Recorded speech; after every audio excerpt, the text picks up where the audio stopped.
Hello, everyone. I cannot tell you what a special guest I have today.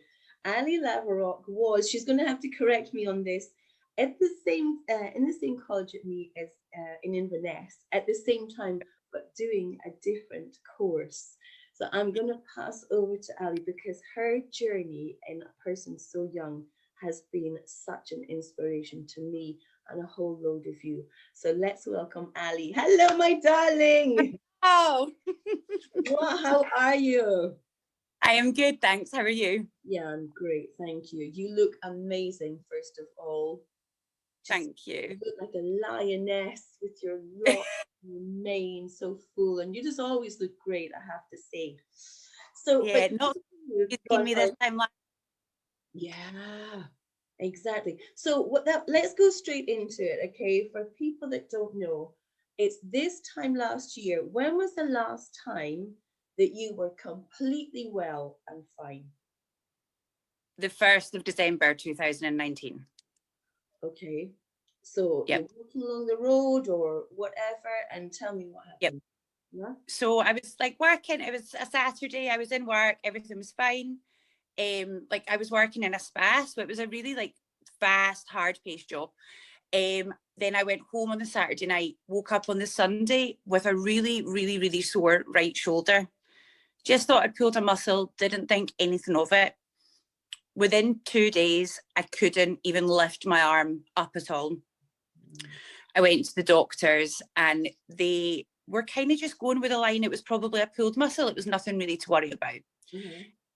Within kind of 4 or 5 days after that, I couldn't walk properly. I couldn't swallow properly. So went back to the doctors and they put me straight to hospital because clearly this wasn't a pulled muscle.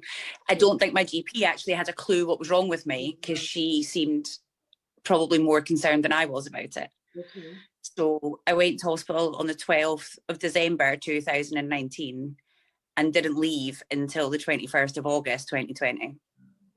Wow. Wow. Yeah. So it was in. So they gave you presumably like a whole load of tests in hospital. Yeah, when I went into hospital, I think the problem when I went in was Guillain-Barré doesn't really tend to affect women in their 30s. So I think that didn't even cross anyone's mind for at least 5 or 6 days. Okay. They put me for like an MRI, a chest x-ray, and everything was coming back clear. But now by this point, by the time I'd been in hospital for like 2 days, I couldn't walk at all, couldn't feed myself. So they gave me an EMG, which is like they hook you up to like these wee electrical vaults and they send you wee electrical signals. So like someone like you would be in agony with this, but I couldn't feel any of it at all because all of my nerves were shutting down rapidly. Wow. And that's when they were like that, right, we think this is Guillain-Barré. So who does So it usually impact? Sorry to interrupt you.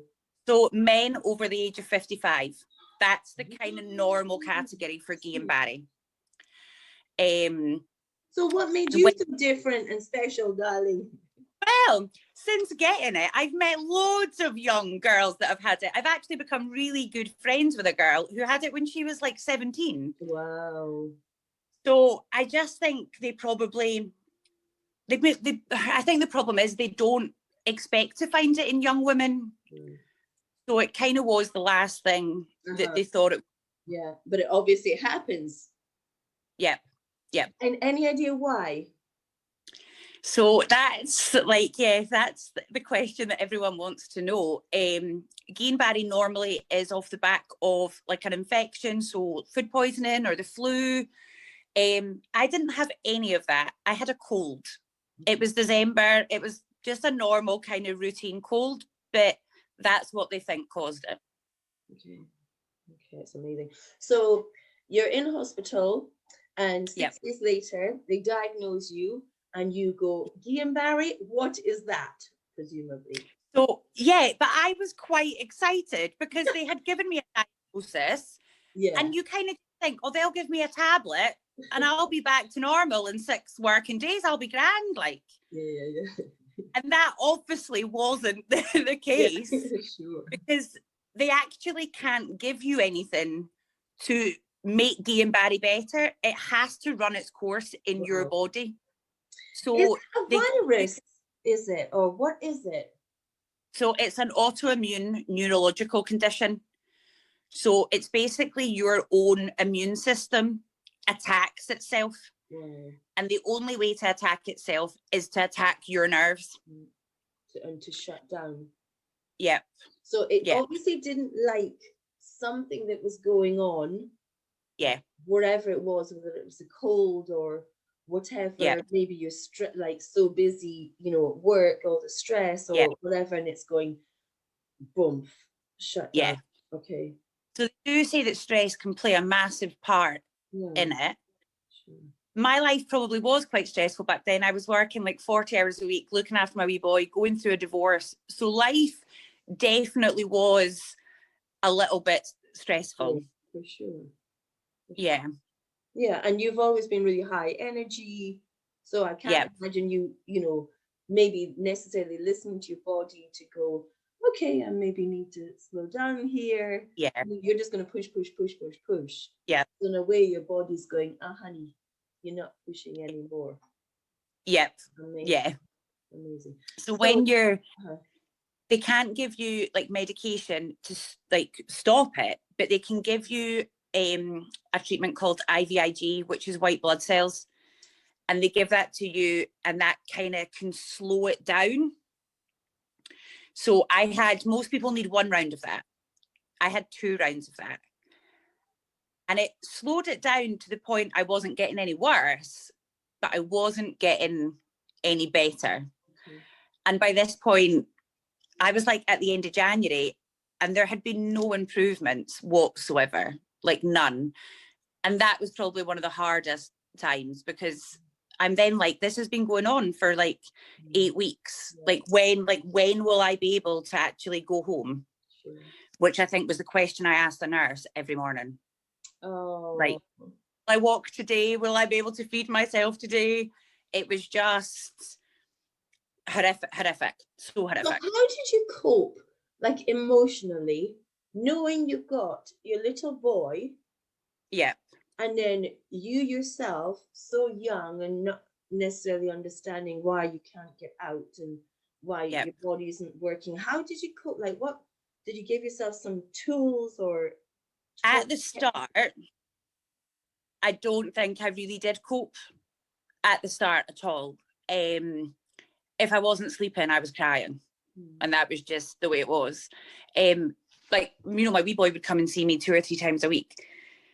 And I wanted that because I wanted to see him. But at the same time, it was hard to see him because I was always worried the impact that would have on him as well. Yeah, I would say for the first couple of months, I didn't cope at all, like in the slightest. And I was so angry because if they'd said like, oh, you have this because you did this, then I could have maybe rationalized it a bit more, but nobody could tell me why it had happened. So I was just really angry about the whole situation. And I think the nurses back then would have told you that I was an absolute nightmare. Like it was, you know, they're trying to do their job. And I was so angry. Listen, I'm not an angry person in the slightest, but I was so angry with life. And yeah, I definitely didn't handle it at all. I can understand that though. And I imagine the nursing staff would have understood also, because how many people could just be in that place of surrender and acceptance to say, okay, this is where I'm at. It takes great awareness to do that. Yep. Isn't it? You know, and obviously you're thinking about your little boy. Who looked after him during that time? So he went and stayed with his grandparents when his dad works offshore. So he stayed with his grandparents, and then when his dad was home from the rigs, he would stay with his dad. Okay. So, I mean, he was well looked after, but people used to say that to me, well, at least, you know, he's safe. But it wasn't really much. It didn't really kind of calm me down at all because I just wanted him to be safe at home with me. You, of course. Yep. Of course. Yep. And how do you feel? Like, how did he cope? How did he cope seeing you? like in the hospital So bed? he was actually really good, and my family made such a point of talking to him constantly, just to make him aware that he could ask any questions. Archie's school were amazing. Like, people informed Archie's school of what was going on and stuff, and they were amazing. I think the first couple of months, kind of December up until February, he was okay because he was still seeing me. And then in February, when my condition dipped and I ended up in intensive care, that was a different ballgame because he couldn't see me. And then when he could eventually see me, I had a tracheostomy, so I couldn't talk. Oh gosh. So why did it dip? So they don't overly know. Guillain Barré can affect your diaphragm. So what happened was my diaphragm collapsed. Wow. So I went into like full peri-arrest. My family were phoned and said I might not make it through the night. Oh God. Intensive care. And when they scanned, they sat me up kind of when I started to wake up a wee bit, and they kind of sat me up and they did a chest x-ray. They then found that I was riddled with pneumonia. So this was the 19th of February. Wow. So my diagnosis changed on the 22nd of March, that they think, as well as my diaphragm collapsing, I'd contracted COVID-19. Oh, really? Okay. And both things together is what led me to intensive care. Right. Yeah. There we go. So right. So how long were you in intensive care for? So I was only in intensive care for 8 days, and then I went to high dependency. Intensive care is somewhere nobody ever wants to be, right? And I get that. And this will sound so strange, Glynis. Those 8 days in intensive care were the best days of my hospital stay. Wow, why? Oh my God, it's so calming. They play like spa whale music. Do they? You have a nurse at your bedside 24/7. You have your own nurse. My nurse, Amy, used to stroke my hand until I fell asleep at nighttime. Oh, this is healing. Goes beyond nursing. This is healing. Honestly, the staff in intensive care are out of this world. They are incredible. Even the staff that dealt with me in the ward came up to intensive care to see me. Like, the staff were totally amazing. Intensive care, my view of it compared to my family's view of it is so different, which is obviously because I was off my face on morphine. But like, my dad and my sister would say, oh, like, and do you remember like when that argument was happening in intensive care? And I'm like, no, I was just lying there blissfully unaware to anything that was going on. But I was only, as much as I was in intensive care and on a ventilator, I was only really unconscious, I think, for about a day. Okay. And I was only on my ventilator for 3 days, and then they gave me a tracheostomy. So my recovery in intensive care was actually really fast. Okay. And so what do they do in a tracheostomy? So on the ventilator, all my stats were quite good. They took me off the ventilator, stats dropped, had to go back on the ventilator. Okay. So I think the surgeon had kind of said to my family, look, we don't want to keep a 32-year-old woman on a ventilator. Let's give her a tracheostomy.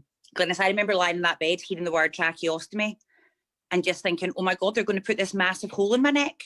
And I was totally out. But I don't even know if you can, it's tiny. Like, it's the tiniest. Tiny. And they just kind of put a tube through it.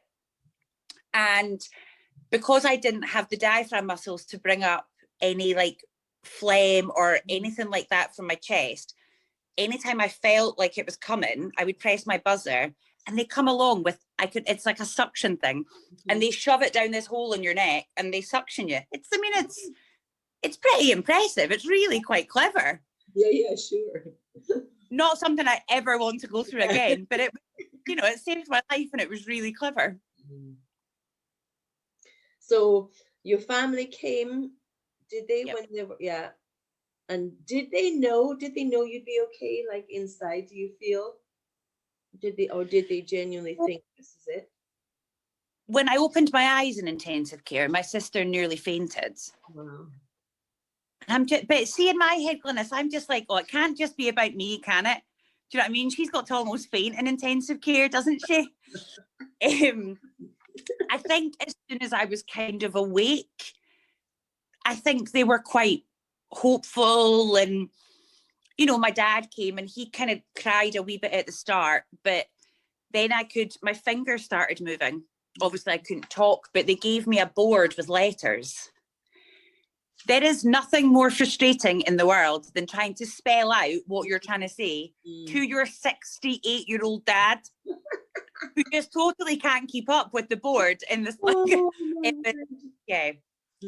Those were difficult days, but funny at the same time. But I think they knew, like my dad always, anytime he was with me, he would remain really, really, really positive.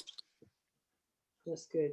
That's good. Yeah. They know I'm a bit of and exactly. They know you're a fighter, and you know, they know you're gonna just do your best to be there. Yeah.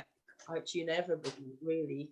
Yeah. So did that whole procedure, going through that and then obviously getting pneumonia or whatever else, did that put your Guillain-Barré a step back?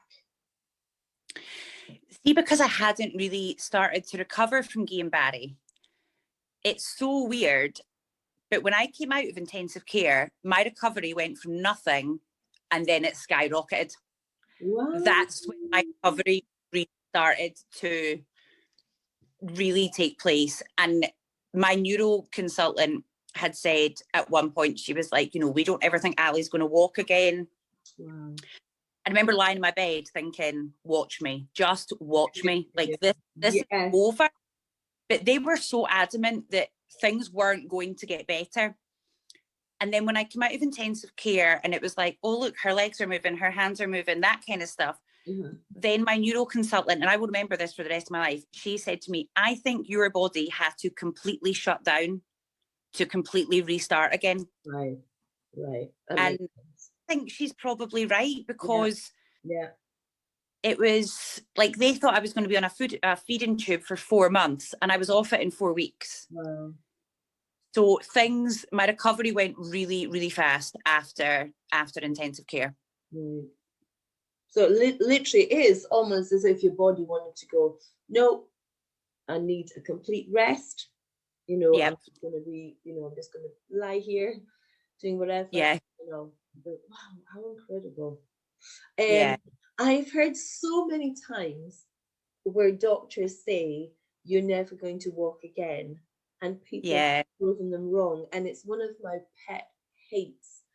Like, don't tell people that, because you literally never know. You know, miracles happen every day, right? Facts. Incredible. So then you started to skyrocket your healing and recovery. Loads and loads. I watched all your recovery videos. Wow. There was no sound, you know, during your treatment and your physiotherapy, but your face told me you were in pain. The pain of one foot in front of another when I went PDRU, which is the Physical Disability Rehabilitation Unit in Glasgow. Just the pain, and I think it was just using muscles that I hadn't used in so long, and just something so simple as putting one foot in front of the other, the pain was excruciating. It's amazing. I could see why people would give up. Right. Like, definitely. So what was it that spurred you then to keep going? I think, like, I wanted my life back so badly, so badly, and I was in PDRU with other people who were my age, who had different things wrong with them. And these people were not going to get better. Medically, their bodies were not going to get better. And they knew that. And I thought, I've got a chance here. Like, my body is saying to me, like, you have got this, Ali. Like, you have been given a chance to actually beat this and get better. So every morning, like, I'd be up at 7 o'clock. Like, I had to make the best of a bad situation. And at the back of my mind, there was an 8-year-old waiting for his mum to come home. And that was probably the biggest thing that made me just keep going. And PDRU is quite a small place. You become a little bit institutionalized. And I was so close to all the staff there. And I organized like movie nights for other patients and things like that, just to kind of keep everyone's morale up. Because not only were we all fighting to get better, but we were fighting to get better in the middle of a global pandemic, and we didn't have our friends and our families around us. And it was just every day, it was like that, you know, I don't have anything else to do other than try and get better. And that's what I did 7 days a week. Wow. So that was your whole focus. Yeah. Incredible. That really moved me, actually, just going boom. And I love the idea of you going, yeah, movie nights, yeah, boosting up boosting morale. And that's not what it takes. It's a simple thing, isn't it? And connection and community. Yeah. This is the saddest thing to me now with, you know, people being so isolated. It just breaks my heart. Yeah.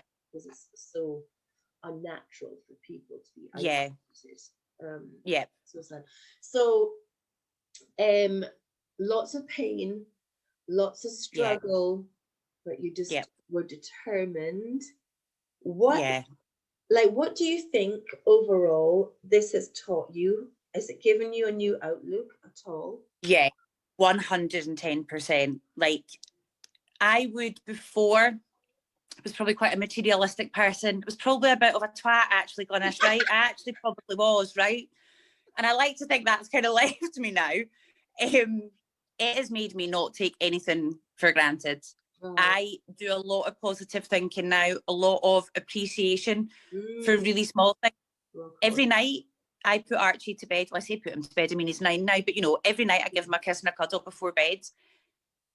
I am so grateful for that. Yeah. Like so grateful, because for 9 months I couldn't do that. So it's the wee things now, I think, that matter more than anything else in life. Like your friends, your family, and just the really, really small things, like even like making Archie's breakfast, like all those wee things I wake up and I'm so thankful for every single day.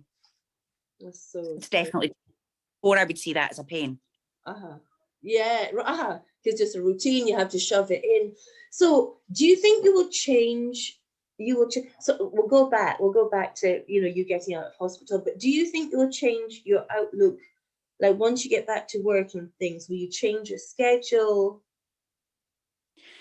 Yeah, I think like you know, working part-time is going to have to be something that like I've got to kind of contend with, and I'm going to just have to kind of slow my life down a little bit, and you know, on days off actually rest and not constantly be doing things. I've kind of learned that it's okay if I have a pile of dishes in my sink, and it's if I don't every time it needs done. And like one of the massive side effects with Guillain-Barré is fatigue.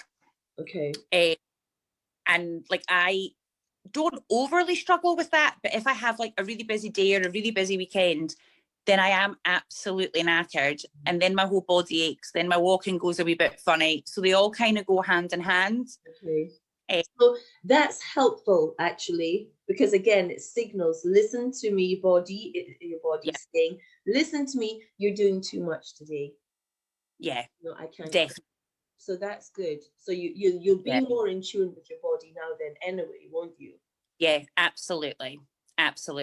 Yeah, good. So that will help you again, just take it easy and stuff. So you're going through your PDRU and all that rehabilitation. Was it every day you worked on that? So 5 days a week. So you go to the gym twice a day, 5 days a week for an hour at a time. And it's, you know, they like, I had amazing physiotherapists, actually. I really did. All of them are amazing, but my two were incredible. And they'd be like, Ali, we're going to do 50 squats today. And I'd be like, are you off your head? Like, are you crackpots? Like, I struggle to like sit up in my own bed, let alone like do 50 squats.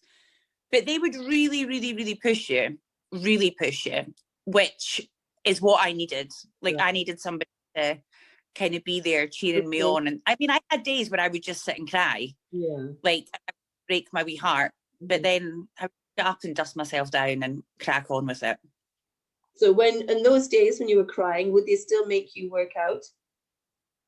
No, my physios were quite like, they knew that if I was having a bad day, I wasn't like trying to lie about it to get out of going to the gym or that. If I was having a bad day, I was having a bad day. And there was no point them kind of argue with me. I kind of just had to be left And then the next day I'd feel better and, you know, I would get right back to it. But yeah, there were a few days where just everything got on top of me. And because I tried to be so positive for other patients as well, there were days when I kind of just needed to be in my room on my own, bit of Netflix on, and just not kind of interacting with it. Absolutely. Just some you time. That makes sense. Yeah. It really does, Yeah. actually. Oh, I mean, it's amazing, but I'm just wondering, because you're grieving, really, aren't you, for yourself, your life, for your body. So these are completely understandable. But I don't sense any self-pity. So why do you never get self-piteous? I think I was like that at the start, like really was like that at the start. And then when I realised how angry. Yeah. And then when I realised how close I'd kind of come to death and stuff, and I was just like, do you know what? Like, I could sit here and be so upset and feel sorry for myself, you know, why me? Why did I get it? Or I could just try and turn probably the most negative thing that's ever happened in my life into a positive. So, like, the way I look at it is, like, I'm now a mentor for the Guillain Barré charity. So if even my story can help one person, like, do you know what? It was worth it. And it's feeling sorry for myself isn't going to get me anywhere. It's, you know, so I'm like, why punish myself and make myself feel sadder when it's not going to help in the long run? It's not going to make me want to get up and do anything, or it's not going to make me feel more positive. I'm so lucky that I'm home independently looking after my son again.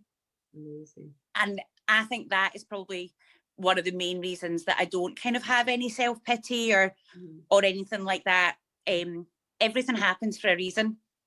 I don't overly know the reason that I got Guillain Barré yet, but I think one day I'll find out what that reason was. And whether that's, you know, the universe, and just say, you know, can you let me know why this happened? It might be interesting to know. Absolutely. And as much as my recovery is still ongoing, there's nothing I can't do. So all I need to do now is build my muscles back up. So, you know, I do my exercises in the house and all that kind of stuff. And like, I'm just grateful for the fact that I was in a position to get better and that health and age were on my side. And mind, you know, strength of mind. Really. There's a brilliant phrase I read many years ago, and to get ourselves out of the victim mentality, it suggests we say, instead of saying why me, we say why not me. And I love that. It's so empowering, isn't it? Because if it's not me, it's going to be somebody else, and then why will I wish that on someone else too? You know. I've never heard that before. That is so nice, isn't it? Beautiful. I love that. Yeah, I just thought it was beautiful. I've always remembered that, and I can't remember where I read it a long time ago. So you were going through all these rehabilitation, lots and lots of work, lots and lots of pain. At what stage did you start seeing a difference in strength or stability? Like, I watched you walking, like at one stage you couldn't go up, you know, up the stairway, the staircase, even with, you know, sticks, and then the next minute you were holding on, then you would and it's just like you were not, you know, holding without anything. It was like, I went to PDRU in the start of May, and I would say by the end of May I wasn't as wobbly when I was walking. Obviously I was still using like a frame and stuff, but I would say I noticed the strength really quickly coming back. And the walking, how did you feel? That gives you a massive push. Yeah. Like, you know, when you start being able to do things that you couldn't, you're like, oh, here, actually, like, on yourself, Alan, let's keep going with this. But when I started walking with the wee like Zimmer frame, the wee kind of metal Zimmer frame, that was probably the scariest day of my life, because I went from having this massive pulpit thing to this tiny wee frame, and in my head I'm thinking, if I fall, Mm. all the physios round about me weighed about 7 stone, Glynis. I was like, how are these people going to catch me? And I will remember that for the rest of my life. The absolute fear of falling was horrific. And then after I kind of was it because you couldn't, it was hard to hold on to the Zimmer frame? Because my balance was so knocked off. I mean, my balance now, see it, if I was to walk and sneeze at the same time, there's a high chance I'd fall in a heap on the floor. Like I can't, multitasking is not my friend. But the more I kind of walked with that wee Zimmer, I was like, oh, actually, like, this is all right. And then you get, you know, you're like, right, as long as I can walk, right, as long as I can walk with a Zimmer. And then I'm like that, I am not going home on a Zimmer. I am 32 years old. How am I going to be rocking up on a Tinder date with a Zimmer? Like, do you know what I mean? So I'm like, I'm not doing it. No Zimmers, lads. So I then went to crutches, which are a bit more socially acceptable. But I had to wear these big splint things on my legs, which are so unattractive. And they were so heavy as well. They were so heavy, so heavy. And then when I came support, is that what they're for? Yeah, because I had, even when I left hospital, I had no movement in my ankles. That's kind of come back now, and I walk without splints and without crutches, and I wear my normal shoes. I mean, I don't think I'll be sporting a pair of 6-inch heels in the near future, or ever again, maybe, for that matter. But it's, but with anytime you could see even the smallest bit of improvement, it just kind of spurred you on to keep going. It really, really, really did. Makes sense. And then you know, I've got more in me. Yeah. You know, right? That's what you need. Oh, it's amazing. So when you started the walking or feeling a bit more stable, were you still asking, when can I go home? Yeah. Well, actually, that's maybe a bit of a lie, maybe not.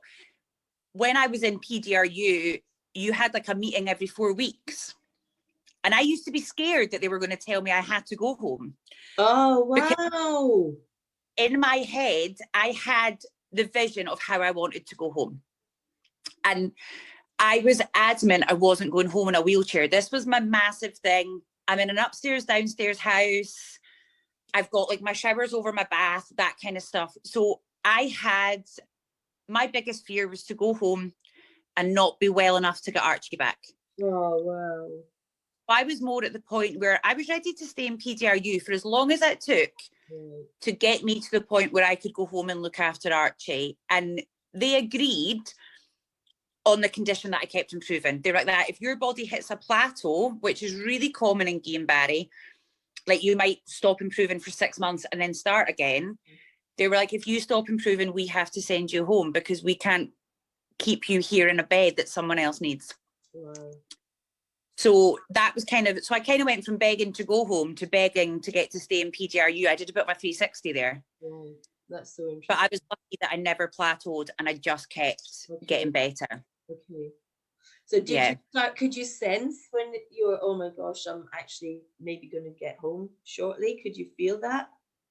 Yeah, when the day that they got me to walk with crutches, and at this point I could do the stairs, I was like, oh, they're gonna send me home. So they arranged a home visit for me to come home and just like to climb my own stairs, to get in and out my own bath, to just kind of be in my own house for about half an hour. The home visit was on the Monday. We got back to PDRU. They called an emergency meeting. And I was like, oh my God, this is bad. Like, I've got to go to an emergency meeting. And it was my physio and the doctors and stuff. And they were like, we're going to send you home on Friday. Glynis, I can't. So this was the Monday and they were sending me home on the Friday.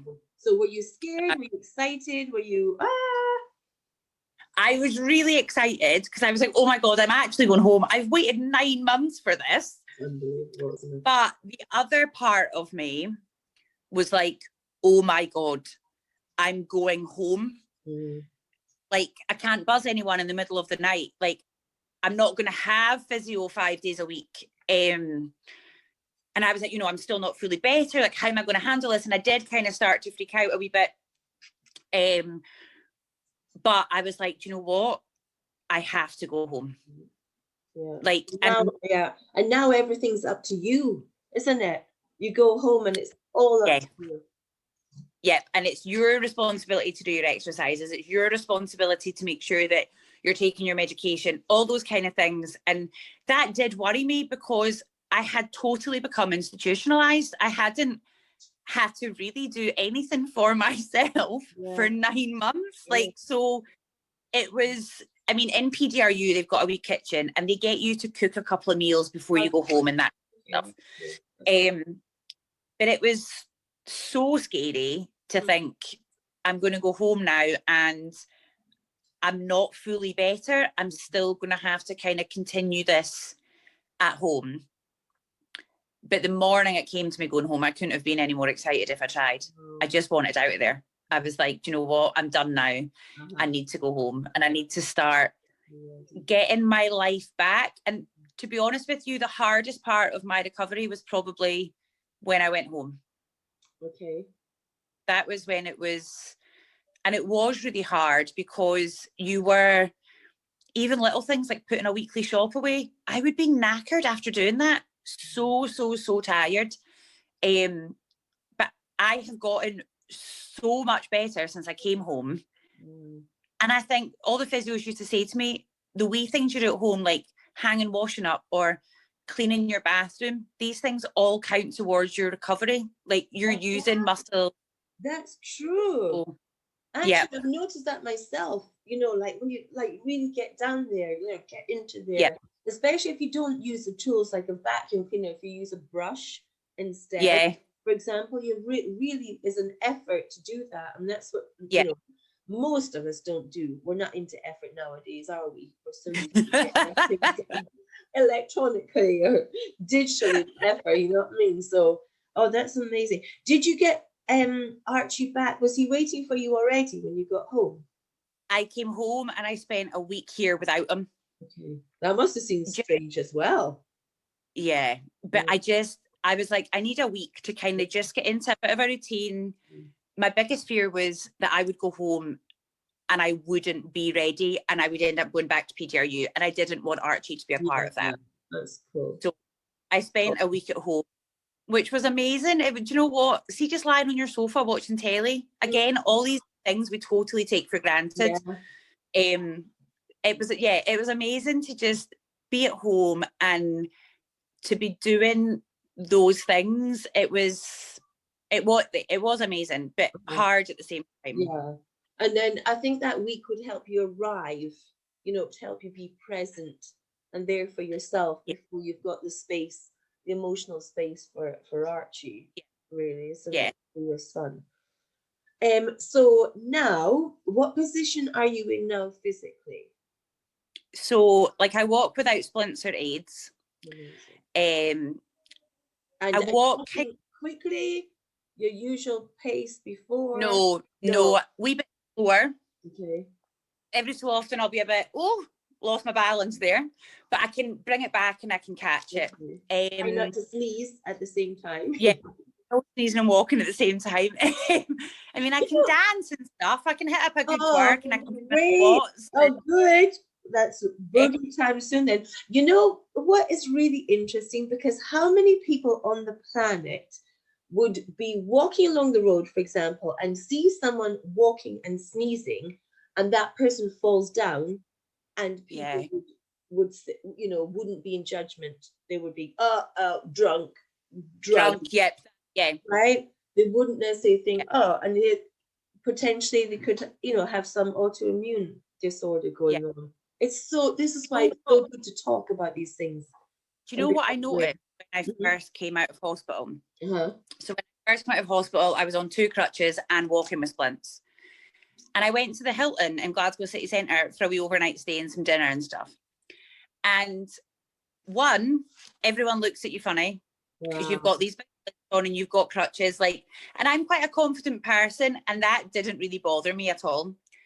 What bothered me was the fact that people, and essentially it was older women that night, they just think they have the right to come up and say to you, oh my God, what happened to you? Wow. And I was so shocked by this, because I would never be in a pub or a restaurant and think, oh my God, look at her. I'm just going to go and ask her what happened to her. Like, I couldn't actually believe that that is the mentality of certain people. Interesting. So how did you respond to that?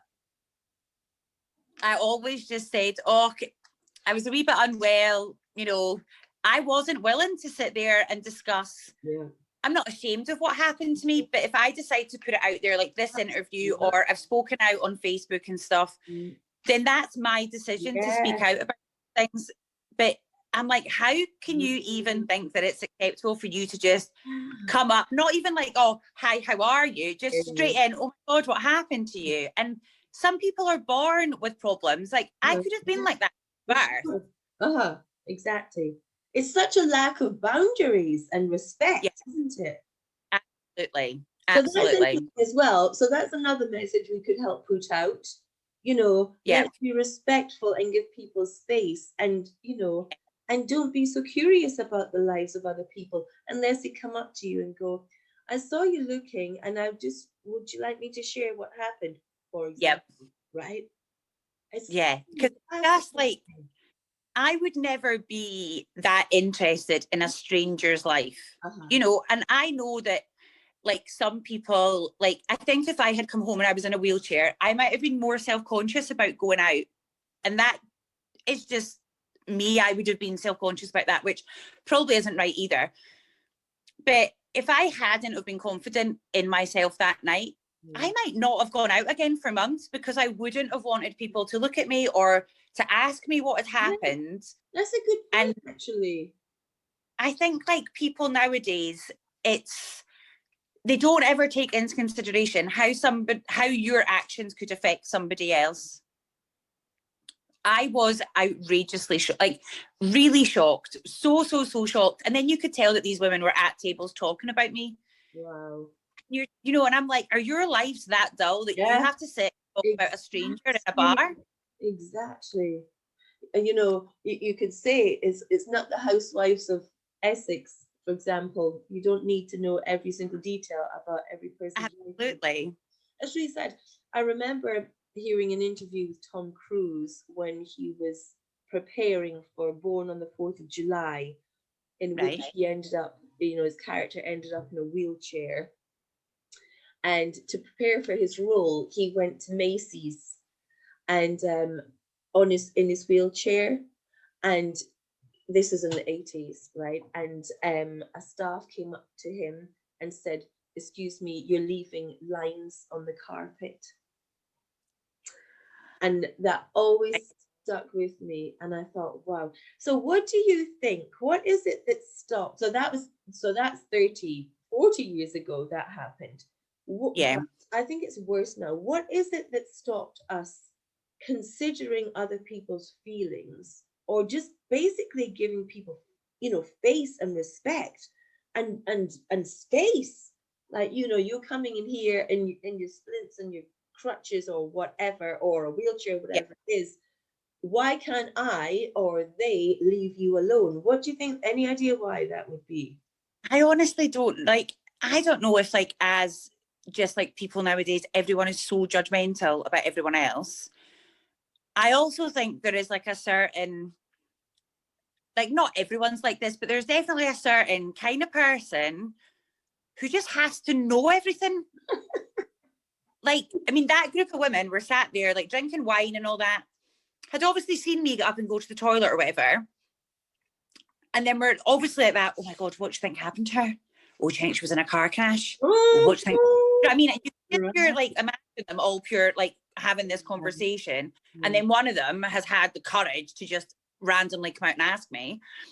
But if I was a 90-year-old woman, they might have deemed that more socially acceptable to be walking with AIDS. It might have been my age. But I just, for me personally, I would never do that. I also wouldn't go out my way and stare at someone or any of that. Exactly. So Oh, me too. It wouldn't even cross my mind what's happened to them. You know? Yeah, and you know, I'm on a night out. I mean, I can imagine in years to come when I'm at a bar And I can imagine telling anybody that will listen that I had Guillain Barré. But then that'll be my decision to talk about it. Exactly. Like no one else is, you know, just coming up to me and being like, oh my God, what happened to you? And that is literally what that woman did. She came up to my table and went, oh my God, what happened to you? It's so, oh my God. Like, actually makes me shiver. It's really yuck. Yeah, it was really, really bad, like really bad. And then I think as well, when you're in somewhere like PDRU, everybody has a disability apart from the staff. So you're surrounded by people in wheelchairs with walking aids, all that kind of stuff. Mm. So see now, if I was out and about, I wouldn't even notice if someone had a walking aid or anything like that, because I lived with it for so long. Yes. But I think maybe the other people, you know, I mean, that bird maybe worked in the Bank of Scotland and she'd never seen somebody with crutches and splints before. You see, this is why representation is so important. Whether you're Black or Asian or just a person of color, whether you're disabled, you know, whether you walk with, you know, splints or you're in a chair, whatever it is, it's so important to show a wide variety and have people represented, because because we share the world with all sorts of people, and we need things to be ordinary and everyday. And you know, in our face, so we are. It's nothing unusual. You know, I just it actually it's quite baffling why people think that's okay to say any of that. Actually, I know. I mean, it was bad. It was bad. I hope that she might see this interview and be like, oh, yeah, that would be cool. He asked her that night. We'll tag the Hilton Hotel. Ladies who lunch. Oh, so sad. So do you think you being away, even though you obviously did your best with the family and grandparents and so on, and his dad, has this had any impact on Archie at all? Yeah. I think it definitely has. He, I would say, was quite angry about what had happened.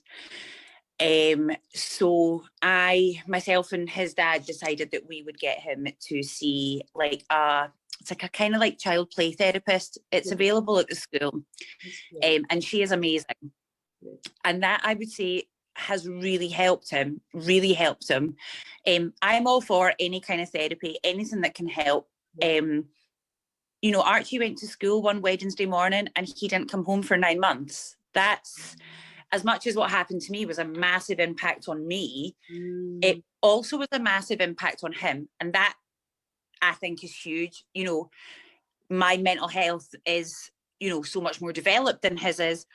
So he speaks to this woman and she is amazing. Me and him, we'll talk about it quite openly.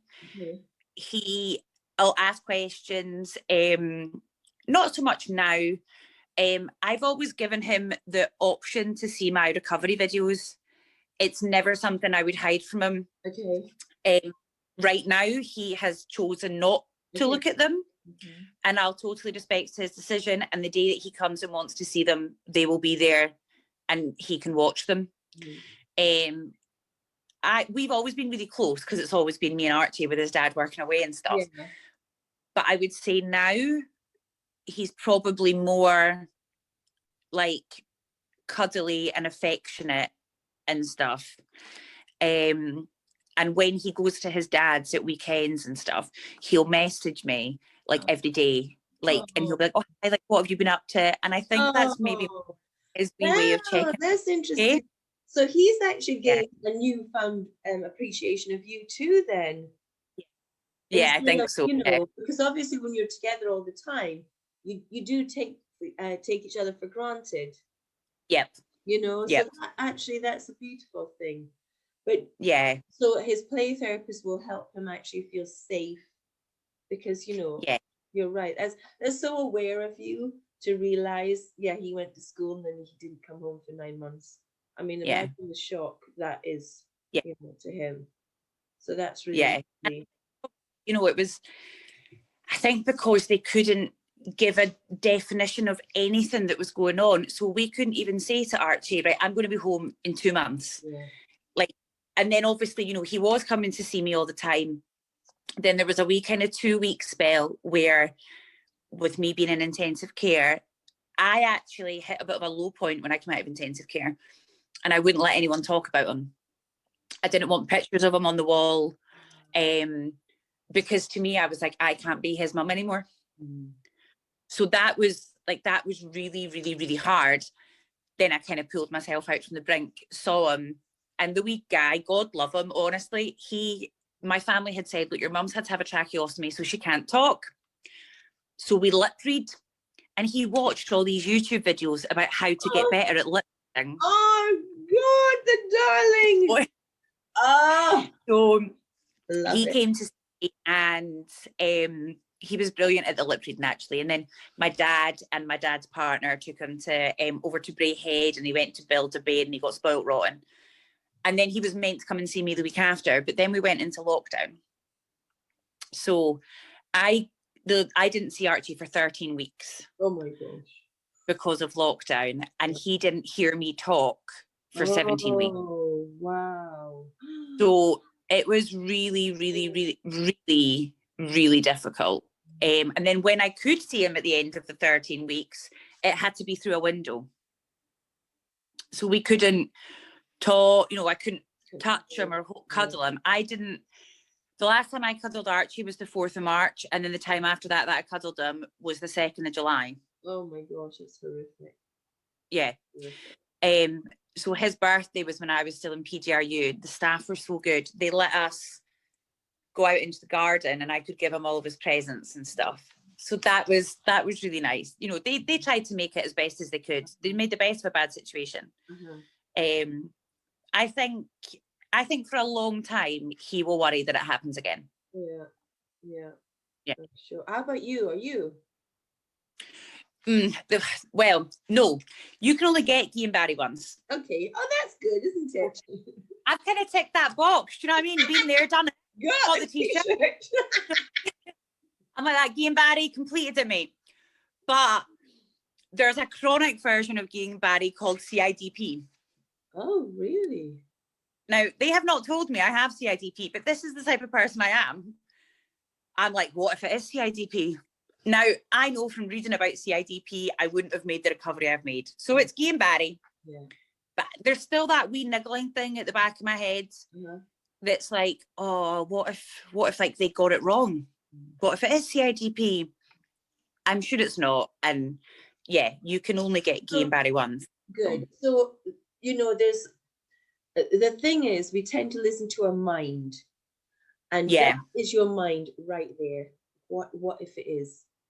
Yeah. Just whenever that arises, literally tune into your body, go still and quiet like a mini meditation, and your body will let you know it's not. Yeah. You know, it's that simple. It really is. And then your mind, the more you do that, the quieter your mind will get, so you no longer need to listen to it anymore. It's just fear, and you know, and it's completely understandable, because obviously it's a shock to your system. But let your mind know you're not listening to that anymore, and just tune in. Just go really quiet inside and listen to your body and your heart, especially, and your heart will tell you you're safe. Yeah.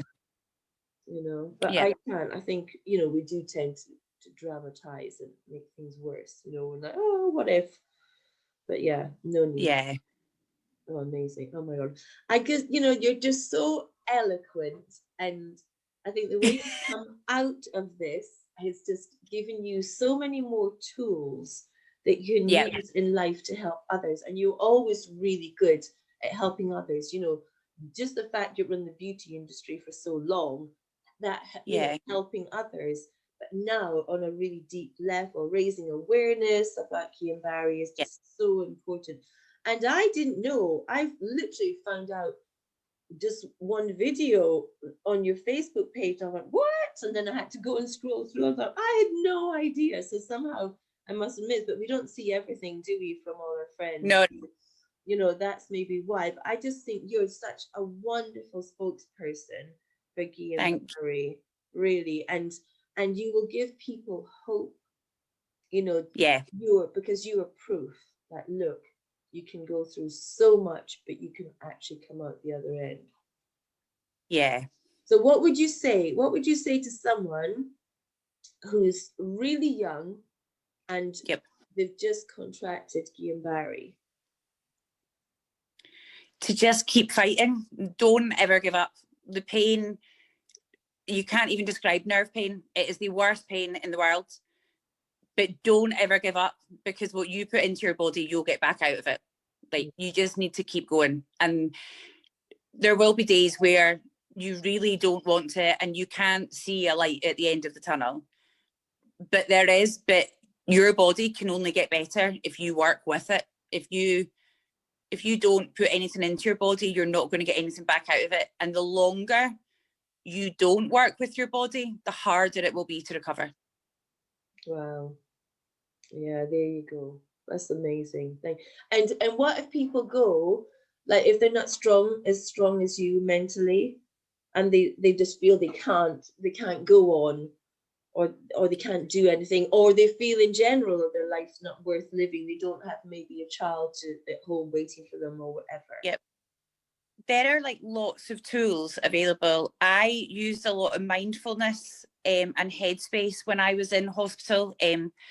Headspace was an app I put on my phone, which was actually amazing. They can give you drugs in hospital, but there actually isn't a drug that combats nerve pain, as bizarre as that is. And I actually used a lot of meditation for pain relief. Good.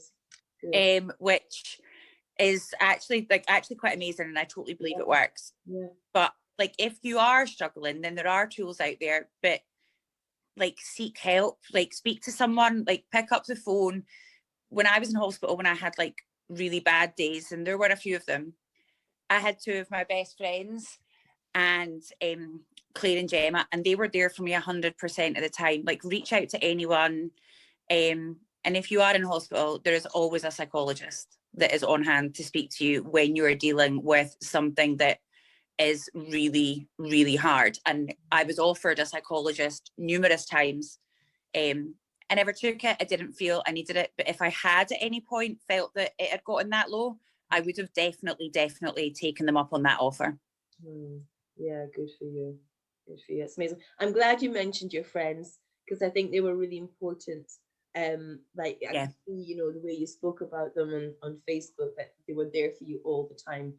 And that's so important. It goes back to, you know, community and connection, doesn't it? Yeah, they were amazing. They one of them, her dad works in the hospital, and the hospital were struggling to get hold of my sister the day I went into intensive care. But my friend's dad had phoned her and said, look, Ali's in intensive care. And my two friends, because they weren't family, they weren't allowed in to see me. But they sat outside the waiting room in intensive care, so that in case I died, I wouldn't have died alone. Oh, God! They literally are. I could never ask for better friends. They have stood by me 100% of the way with this. Wow. That is so special. That is so special. And they really are. To your besties. That's amazing. That's so. I think that's the saddest thing to me about this whole COVID. The people that have died alone. I know. It's just been so heartbreaking. Especially with people like, you know, dementia, for example, that don't understand. Heartbreaking. So I'm so happy for you that you're just looking so radiant, and you just. I had a thought, Glynis. I was having a wee think the other day about you. You should write a play about having Guillain-Barré. Oh, we could take absolutely. That's an amazing idea. You know, I will. Yeah, we could tour with it. Yeah, that's so cool. That's so cool. We could even film it, actually, especially at the moment. Yeah, that would be amazing. That's so cool. There's something about you that I just think you've just been rejuvenated through all of this. And it's almost as if we're faced with a new Ali, and you met improved. Ali 2.1, and you an improved Ali. Upgrade. But I'm just so happy for you, and I really want to thank you for talking to me today. Because No, I've loved. honestly, I knew nothing. I'd never heard of it. And do you think that tends to be most people? They've not heard of Yeah, it before. and one of the worst things I would say about Guillain Barré is that if you Google it and you read the NHS page about it, it's really downplayed. The NHS are saying you'll be better in 6 weeks. Like, it's really, really played down. Really played down. I met so many people in hospital with Guillain Barré, and let me tell you something. None of us were getting better in 6 weeks. Like, it is a long, hard struggle, and the NHS really, really, really play it down. Which annoys me quite a bit. I had friends that were Googling it and they were like, here, Ali, this doesn't sound that bad. And I'm like, no, lads, this is bad. Like, this is really bad. God bless you having to argue for the pain you're in. I know. And then it's like so many people, none of my family had ever heard of it. I'd never heard of it. I don't think any of my friends had heard of it. I have met one friend, like, who I'm really close with, Susan, who is amazing. Like, she beat Guillain Barré as well. But even like her recovery was really long. I'm yet to meet anybody that got better in 6 weeks. Yeah, that's amazing. The nerves, the nerve pain. Yeah. How would you describe it? It is like being stabbed and set on fire at the same time. And it never leaves. And was it all over your whole body? Yeah. Right. Forehead to my. Wow, really? And my feet are now like hypersensitive. See, when I'm putting my shoes on, see if like there's a lace inside my Nike Air Maxes and that catches on my toes. Oh my actual godliness, it is horrific. Wow. They're so hypersensitive. And then my fingertips, I can't feel heat. Like, I could put them on an iron and I wouldn't feel anything. Really? So will that everything work? Okay, exactly. And will it come back in time? No, I think they're gone forever. Okay. Yeah. So that's basically giving you nerve damage then, at least. Yeah, that's where the nerves have been burnt right through. There's nothing there anymore. Right.